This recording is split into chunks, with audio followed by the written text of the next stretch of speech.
कि रालोसपा के लिए क्यों वोट मांग रहे हैं, आपका ये प्रश्न है।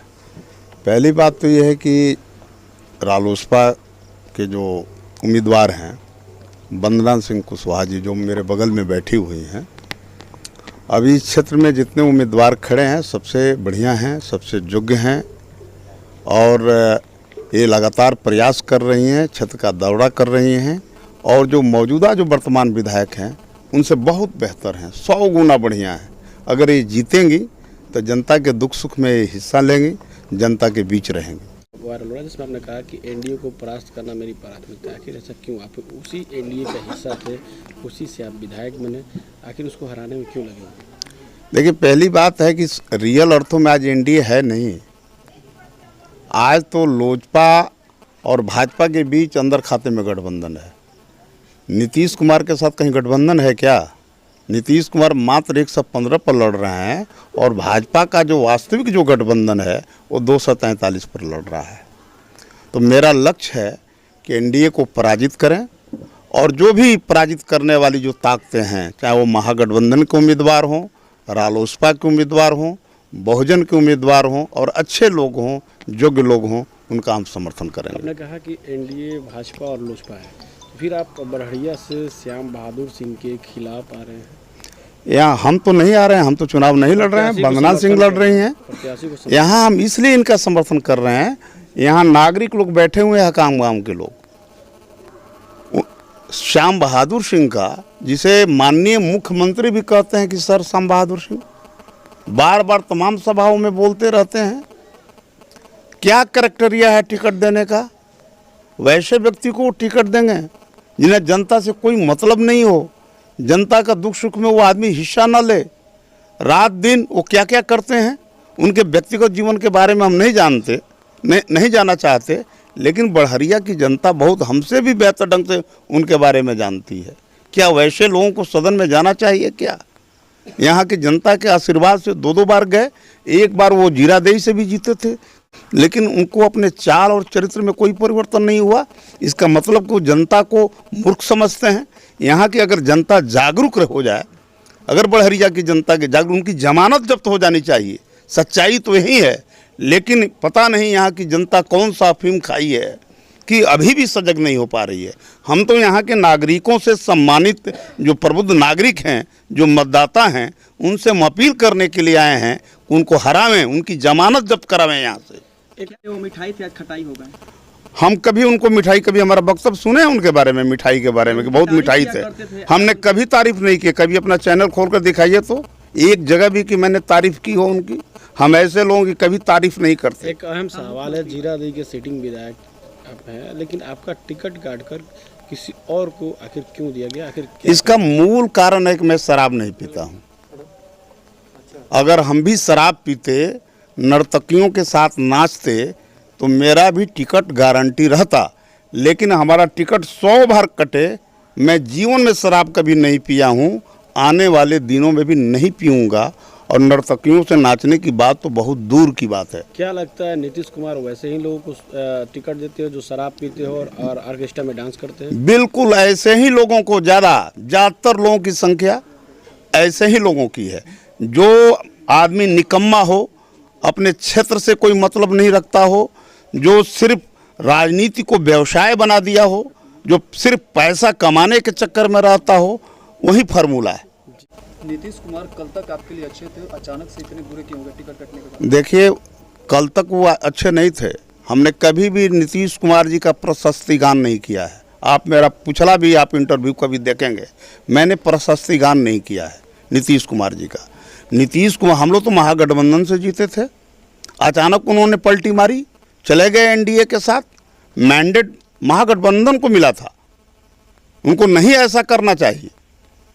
और जो बहुत विकास कर रहे हैं, 15 वर्ष हो गया, कोई एक कल कारखाना बैठा क्या बिहार में? रोजगार का सृजन हुआ क्या बिहार में? नहीं हुआ। लाखों लाख लोग आप देखे कोरोना काल में 26 लाख रजिस्टर्ड लोग आए बाहर से बिहार में। अगर यहाँ रोजगार के संसाधन विकसित किए गए होते तो क्या हमारे मजदूरों को, जो हमारे प्रदेश के मजदूर थे, ये हालात होती? नंगे पैर लोग आए, पैदल चले, हजारों हजार किलोमीटर दूर चल करके आए, और कोई व्यवस्था नहीं थी। जनता हम लोगों को घेरती थी जब कोरोना काल में हम लोग घूमते थे। ये सारी परेशानियां चुनाव से पहले भी थी, आखिर चुनाव से पहले आपने इसका विरोध क्यों नहीं किया? आखिर टिकट कटने के बाद क्यों? देखिए, पहली बात यह है कि मैंने सवाल उठाया है, अगर आप लोग मेरा पुराना इंटरव्यू आप सुनेंगे, मैंने शराबबंदी पर मैंने सवाल उठाया था। टिकट कटने का ये भी एक सवाल है। मैंने कहा था कि बिहार में शराबबंदी का कानून है, लेकिन खुलेआम शराब बिक रहा है बिहार में, कोई इसको रोक नहीं पा रहा है। और यहाँ आर्मी भी लगा दी जाए तभी वो शराब नहीं रुकेगा, बिक रहा है। ये नीतीश कुमार जी को काफ़ी खला, और मैंने सच कहा। और यहाँ का आप जाइए, तमाम थाना प्रभारी जो भी बॉर्डर के थाने हैं, करोड़ों करोड़ रुपया उन लोगों ने कमाया है, और रोज गाड़ी पास करवा रहे हैं, रोज ट्रक का ट्रक दारू आ रहा है बिहार में। बतौर विधायक आपने क्या किया इसके लिए? हमने नीतीश कुमार जी से बात की, हमने उनसे कहा, हमने मीडिया में भी अपनी बात रखी, लेकिन इस पर कोई एक्शन नहीं लिया गया, उल्टे कार्रवाई हम लोगों पर हो गई। सर, एक अहम सवाल कि आप जब टिकट कटने के बाद बढ़िया में ही चुनाव प्रचार के लिए आए हैं इनके वंदना कुशवाहा के पक्ष में, आप भी कुशवाहा, तो क्या केवल कुशवाहा समाज के हैं इसलिए अपने प्रचार प्रसार में? और जी नहीं, हम हर जगह जाएंगे, हम जहां ज़रूरत समझेंगे, हम एक मूल्यांकन पहले करेंगे कि कौन प्रत्याशी टक्कर दे रहा है एनडीए को, उस हिसाब से हम जीरादेई भी जाएंगे, हम दरौली भी जाएंगे, हम रघुनाथपुर भी जाएंगे, हम दुरौंदा भी जाएंगे, हम बड़हरिया भी हैं। राजेश कुशवाहा जी वहाँ राष्ट्रीय जनता दल से लड़ रहे हैं, हम हथुआ में भी जाएंगे, हर जगह जाएंगे। रमेश सिंह कुशवाहा का अगला स्टैंड क्या रहेगा? क्या वो जदयू में बने रहेंगे या फिर जदयू छोड़कर किसी और पार्टी में जाएंगे? देखिए, पहली बात है कि मैं किसी पार्टी में नहीं जाऊंगा। अपने आप में मैं बैनर हूं इस जोन में, हमको किसी बैनर की ज़रूरत नहीं है। अपने आप में मैं बैनर हूं। मैं जनता के मुद्दे पर, जनहित के सवालों पर मैं संघर्ष करूंगा। चुनाव के बाद उन सवालों को उठाऊंगा। समस्याओं का समाधान सिर्फ पार्लियामेंट और विधानसभा में नहीं होता है, बहुत सारी समस्याओं का समाधान सड़कों पर भी होता है। हम लोग माले के दौर में सड़कों पर निपटे हैं, और निपट करके हम लोगों ने समस्याओं का समाधान कराया है, और जनता के जो भी जरूरी मुद्दे हैं उसको हम लोगों ने हल करवाया है। तो आज भी हम जन आंदोलनों की एक टीम खड़ा करेंगे। हमारे बहुत सारे समर्थक हैं, हमदर्द हैं, करीब 500 की संख्या में हमारे समर्थक कार्यकर्ता हैं इस पूरे जिले में। तमाम कार्यकर्ताओं को गोलबंद करूंगा, उन मुद्दों पर लड़ूंगा। माले के कद्दावर नेता रह चुके हैं, तो क्या माना जाए आने वाले समय में माले में आपकी वापसी होगी? पहली बात, मैं माले में नहीं जाने जा रहा हूँ, ना आरजेडी में जा रहा हूँ। मैंने आप लोगों से कहा, चुनाव बाद मैं अपने साथियों से विमर्श करूँगा और आगे का निर्णय लूँगा। ठीक है, अभी हम जनता के, हकाम गांव की जनता से अपील करने के लिए आए हैं कि भारी मतों से रालोसपा के जो उम्मीदवार हैं वंदना सिंह कुशवाहा जी, उनको भारी मतों से जिताने। क्या कहेंगे आप?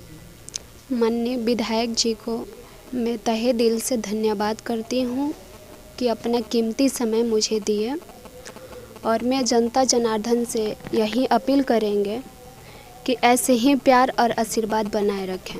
लगातार जनसंपर्क करिए, किस तरह लोगों का जन समर्थन आपको मिल रहा है? अभी मैं दर्जनों गांव का भ्रमण करके आ रही हूँ। जनता सपोर्ट कर रहा है, आशीर्वाद दे रहा है, और जनता आशीर्वाद दे के और विजयी करेंगे। बढ़िया विधानसभा की जनता से क्या अपील करेंगे? यही अपील करेंगे कि जो आशीर्वाद और प्यार मुझे दे रहे हैं ऐसे ही दे। उम्मीद लेके जा रही हैं? जनता के पास में यही उम्मीद लेके जा रहे हैं कि जनता में जिस गांव में विजिट करने जा रहे हैं, वहाँ इतना बौखला गए हैं लोग कि वो चाह रहे हैं कि कोई भी नया प्रत्याशी को हम लोग चुनें। और मेरी जो माताएं हैं, बहन हैं, वो यही बोल रही हैं कि इस बार महिला को ही चुना जाए, जो कदम से कदम मिला के चले और साथ रहे, हम लोग को सुख दुख का देखे और सुने। इलेक्ट्रॉनिक्स के मार्केट में धूम मचाने के लिए आपके शहर सिवान में आ गया है दास इलेक्ट्रॉनिक्स, जहां पर आपको मिलेगी हर प्रकार की नंबर 1 ब्रांडेड वस्तुएं, जिसमें modular switch, table fan, ceiling fan, fancy lights आदि प्रकार की ओरिजिनल वस्तुएं हर समय उपलब्ध रहेंगी। तो फिर देर किस बात की, आज ही पधारिए Das electronics, NR market, shop number 2 and 3, Mahadeva near Shiv मंदिर, सिवान।